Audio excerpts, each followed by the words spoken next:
অনেকেই ওভারলুক করছেন, সেটি হচ্ছে যে এই দ্রুত ইউনিয়নের কাউন্সিলগুলো সম্পন্ন করা প্রত্যক্ষ ভোটে এবং থানা কাউন্সিল সম্পন্ন করে জেলা কাউন্সিল অনুষ্ঠান করার যে তাগিদটি জনাব তারেক রহমান দিয়েছেন, আমরা সে বিষয়ে মোটেও গ্রাহ্য করছি না।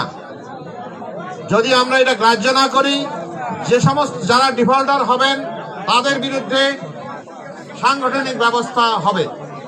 ইউনিয়ন হলে ইউনিয়ন হবে, থানা হলে থানা উপজেলা হবে, পৌর হলে পৌর হবে, জেলা হলে জেলা হবে।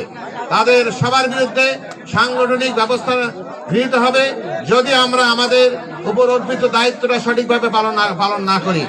এই দুইটি মেসেজ নিয়ে আপনারা যাবেন এবং সেইভাবে আপনারা কাজ করবেন।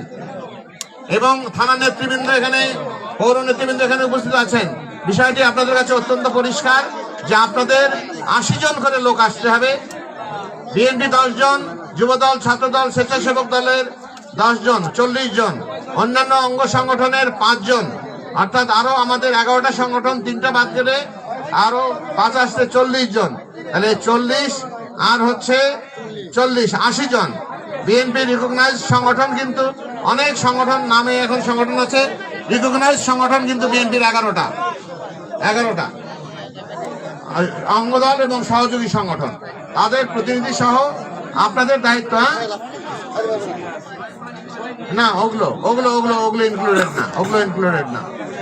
যা রিজভী আহমেদের চিঠি অনুযায়ী যে 11টি সংগঠন রিকগনাইজ করে বিএনপি অঙ্গ এবং সহযোগী হিসেবে, তারাই কেবল উপস্থিত থাকবেন এবং তাদেরকে নিয়ে আসার দায়িত্ব প্রত্যেক মূল সংগঠনের যারা নেতৃত্বে আছেন তারা। এবং আপনারা সিলেকশন, আপনাদের 10 জন কি হবে আপনারা সিলেকশন করবেন, যুবদলের 10 জন কি হবে যুবদল সিলেকশন করে দেবে, এইভাবে আর কি। আমার মনে হয় আমি আমার কথা পরিষ্কার করতে পেরেছি, বুঝতে পেরেছেন আপনারা সবাই। আর যারা সম্মেলন করতে পারছেন না, দ্রুত সম্মেলন শেষ করার জন্য আবারও তাগিদ দিচ্ছি এবং তা না হলে সাংগঠনিক শৃঙ্খলা ভঙ্গের অভিযোগের মধ্যে পড়বেন। ধন্যবাদ সবাইকে। ধন্যবাদ আবারও মাহমুদ নবী টিটুলকে এই আয়োজনের জন্য এবং আপনাদের উপস্থিতির জন্য ধন্যবাদ জানাচ্ছি।